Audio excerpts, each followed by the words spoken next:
it's Margot, and today I'm bringing you 13 family-friendly scary stories that have left a lasting impression on the fear and imaginations of children and adults for generations. If the whole family's ready to get spooked and spine-tingled, keep watching.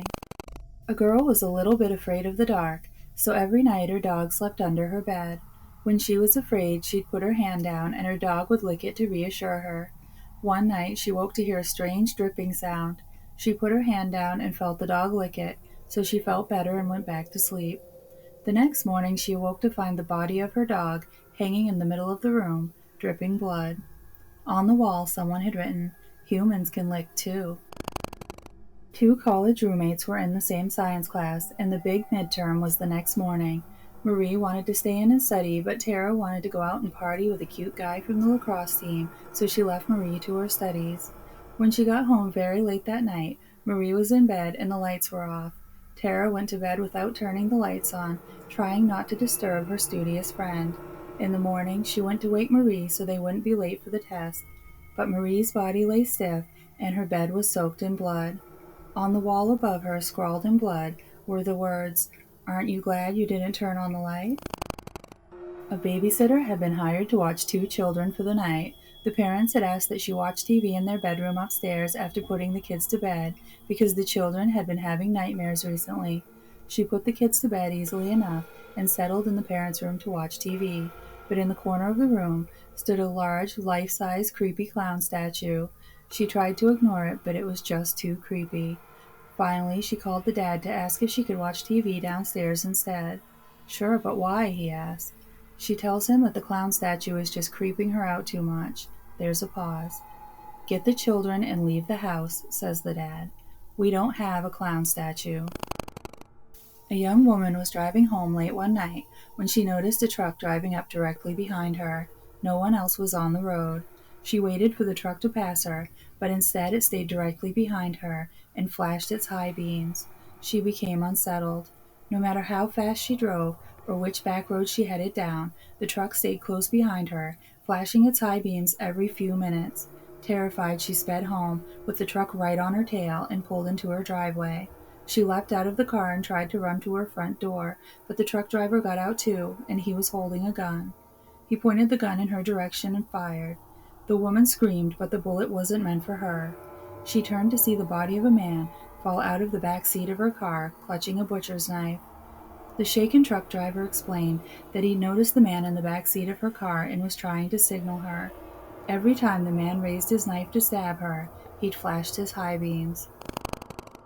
A babysitter was watching TV after putting the children to sleep and waiting for their parents to get home.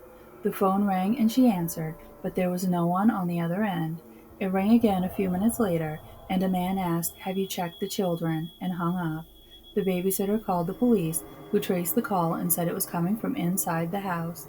The girl ran upstairs to get the kids, only to find a man covered in blood and all three children dead. A young couple went to the movies and stopped at the local Lover's Lane for some kissing. The boy turned on the radio to set the mood. Just as he reached his arms around his girlfriend, a news bulletin warned of an escaped murderer who had a hook for a right hand. The man had escaped from a facility for the criminally insane. The boy thought it would be funny to tease his girlfriend to scare her. He began to tell her he was sure they were in a place the escapee might choose to hide. He went on and on, terrifying his girlfriend. He hoped she would throw herself into his arms for comfort. However, his plan backfired. His girlfriend insisted they leave right away. Reluctantly, the boy drove his girlfriend home. When she got out of the car, she began yelling and fainted. The young man jumped out and ran around the car. There, on her door handle, was a bloody hook. There was a young college student who went with his friends to Las Vegas for spring break. They were all having a good time. The young man had just finished a drink when a beautiful young woman came up to him and started chatting. The woman seemed to be really attracted to him, so when she invited him to another party, he readily agreed. Leaving his friends, the young man followed her to an apartment on the outskirts of the city. When they went inside, there was already a party in full swing. They continued to drink and danced a little. The girl offered the young man a drink, which he accepted. The next morning, he woke up in an unfamiliar hotel room. Looking around, he realized that he was lying completely naked, submerged up to his neck in a bathtub filled with ice. Groggy and disoriented, he frantically tried to remember how he had ended up there. He was confused, scared, and in a lot of pain. That's when he spotted a crumpled note in his hand. It read, "If you don't want to die, call 911."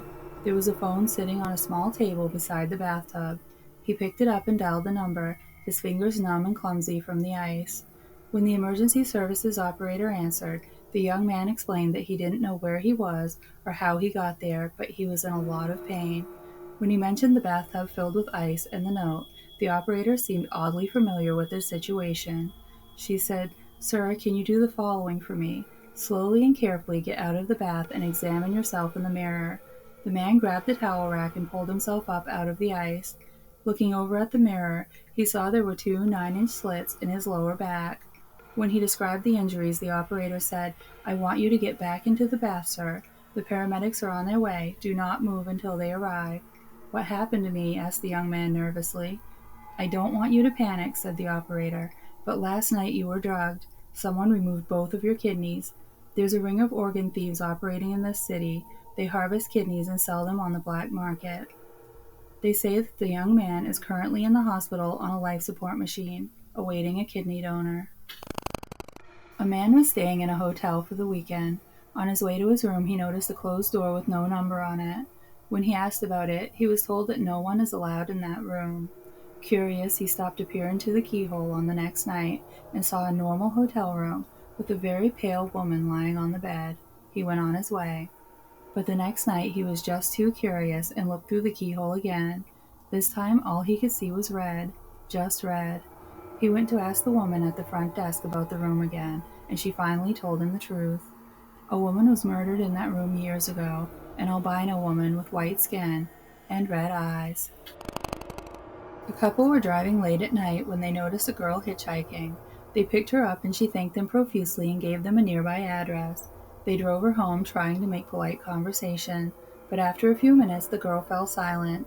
The driver asked if they'd reached the right intersection, but when they turned to the back seat, the girl was gone. She'd vanished without a trace. When they reached the address she'd given them, an elderly couple greeted them at the door. They didn't know of any girl, but their own daughter was killed in a car accident many years ago, just a few miles up the road. A man married his beloved, a beautiful young woman who always wore a velvet ribbon around her neck. On their wedding night, he asked why she never took the ribbon off. "If I do, you'll be sorry," she said, and went to sleep. Night after night he kept asking, but she always gave him the same reply. He began to go mad with curiosity. Finally, one night, while she was sleeping, he stole the scissors from her sewing box and cut through the ribbon himself. The ribbon fell away, and her head rolled right off her neck and fell to the floor with a sickening thud. One night, a young girl was sleeping in her bed when a spider crawled across her face. It stopped for a few minutes on her left cheek, then it went on its way. When she woke up the next morning and looked in the mirror, she noticed a red spot on her cheek. Soon, the small red spot grew into a big red boil. In a few days, the red spot was even larger. The girl's mother decided to take her to the doctor because the spot appeared to be infected, but the doctor couldn't see the girl until the next day. That night, she decided to take a nice, relaxing bath. As she lay soaking in the warm water, the boil suddenly burst. Out poured a swarm of tiny spiders from the eggs their mother had laid in her cheek. There was an old farmer who owned the best farm in the area. Everybody said his crops were the best, and people came from all over to buy their goods from him. Whenever people asked him how he was able to grow such quality crops, the old farmer would say, "That old Scarecrow is the one I have to thank. He makes sure no crows or critters or pests come near my crops." The old farmer had built the Scarecrow himself, and had spent months working on it to make it as scary as possible. He knew how important it was to keep pests away from his crops, so he gave it enormous straw arms that stretched out about 6 feet and big long legs that made it as tall as a tree. But the scariest thing about this Scarecrow was its head. The farmer carved it himself out of a huge pumpkin. The Scarecrow's face and head was so grotesque and ugly that even he was sometimes scared to look at it. The neighboring farm was owned by two brothers named Josh and Harold. They were lazy and never did much work around their farm, which resulted in their crops being bad. They were jealous of the old farmer's success and thought if they could drive him out of business, they could take over his farm and make more money. So one night the brothers decided to sneak onto the old farmer's land. They stole his prized scarecrow and brought it back to their own house, where they stuffed it into an old closet so nobody would ever find it. The next day the farmer woke up to find his hideous scarecrow missing and all his crops being eaten by rats and crows. He fell to his knees and cried, knowing his farm would soon be out of business. Meanwhile the brothers, Josh and Harold, were watching from their own property and couldn't help laughing out loud when they saw the old man's tears of grief. Hearing the laughter, the old farmer came over and asked them if they knew what happened to his scarecrow. The brothers looked him right in the eye and said they had no idea where his precious scarecrow might be. That night Josh and Harold had trouble sleeping, not because they felt any remorse, but because they couldn't get the image of the scarecrow's horrible, twisted face out of their minds. They decided they would never be able to sleep as long as that ugly pumpkin head was in their house, so they got up and dragged the scarecrow out of the closet. Harold took a baseball bat and smashed the scarecrow's head to pieces. They went back to bed and were soon fast asleep, having put all thoughts of the scarecrow out of their heads. Sometime after midnight, the brothers were awoken by the sounds of scratching and clawing at their bedroom door. "Did you forget to put the dog out?" asked Harold sleepily. "We don't have a dog," stammered Josh. Suddenly the bedroom door burst open and a solitary long straw arm snaked in through the opening. Then a second arm thrashed around, followed by two long stick legs. The two brothers were frozen in fear and could only look with horror as the headless scarecrow's body rose up on its long stick legs and its long arms reached out for them in the darkness. Harold felt a cold, sinewy straw claw close around his ankle and screamed as loud as he could. He begged his brother Josh to help him, but Josh was already running out of the bedroom. Josh ran as fast as his legs could carry him, puffing and panting and screaming at the top of his voice. As he passed his neighbor's house, he saw the old farmer standing at his gate. In the moonlight, he could see the farmer just staring at him with a strange smile on his face. Josh glanced back over his shoulder and saw something that scared him to his very soul. He saw the scarecrow running along the road close behind him. It was gaining on him, coming closer and closer. And that wasn't all he saw. He noticed that the scarecrow had a brand new head, and it looked a lot like Harold. I'll end with this poem by Rostin Amirani that tells us everything we need to know about the Slenderman. Oh, should I travel through the woods, or should I not, wishing I would? For above me lurks within the trees, no one could hear my deathly screams, the palest man, the blackest suit, bigger than the tallest brute. 6 black arms will grab you up, or stalk you till you just give up. A top hat bears upon his head, makes your soul fill up with dread. He takes you when you least expect, boil you up and eat your neck. He'll leave your body not to eat, but staple your corpse on a tree. Fear the man, the slender man, for he can do what no one can. That's all I have for you today. I hope you've enjoyed these stories and will come back for more. Like, subscribe, leave a comment, and bring your friends, family, COVID pod, cult members, invisible friends, or enemies. And if you have a favorite campfire story, let us know in the comments below. Thanks so much for watching.